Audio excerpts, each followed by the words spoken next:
সকল দর্শক বন্ধুকে আরও একবার স্বাগত জানিয়ে আজকে আমি আমার এই ভিডিও শুরু করছি। বন্ধুরা, আজকের একটি ছোট্ট ভিডিওর মাধ্যমে এপিস ডরসাটা বা ডাস মৌমাছি কিভাবে গাঁদা ফুল থেকে তাদের যে মকরন্ধ্রটা সংগ্রহ করে সেটা দেখানোর চেষ্টা করছি।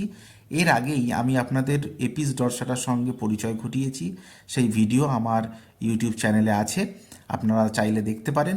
এবং এই এপিস ডরসাটা একটি গাঁদার বাগান আপনাদেরকে দেখানো হচ্ছে, প্রচুর গাঁদা ফুল ফুটে আছে, সেখান থেকে তারা তাদের প্রয়োজনীয় যে পুষ্টিরস সেটা সংগ্রহ করে। এবং সবথেকে বড় কথা, যতক্ষণ অবধি না তাদের স্টোমাকটা ফুল হয়, তাদের পুষ্টিরসটা পুরোপুরিভাবে সংগ্রহ তারা করতে পারে, ততক্ষণ অবধি কিন্তু তারা হাইভে ফিরে যায় না। মৌচাকে তখনই তারা ফেরে যখন তাদের স্টোমাকটা ফুল হয়ে যায়, এবং এইভাবে দিনের বিভিন্ন সময় তারা কিন্তু তাদের যে পুষ্টিরস সেটা সংগ্রহ করে।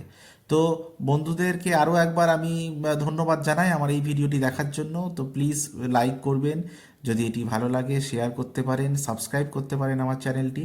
এবং আপনাদের সামনে অনেক দিন পর আবার আসতে পেরে নিজেকে খুব ধন্য বলে মনে করছি। ততক্ষণ পরের ভিডিওতে আপনাদের সঙ্গে দেখা হচ্ছে, ততক্ষণ সবাই ভালো থাকবেন, সুস্থ থাকবেন। ধন্যবাদ।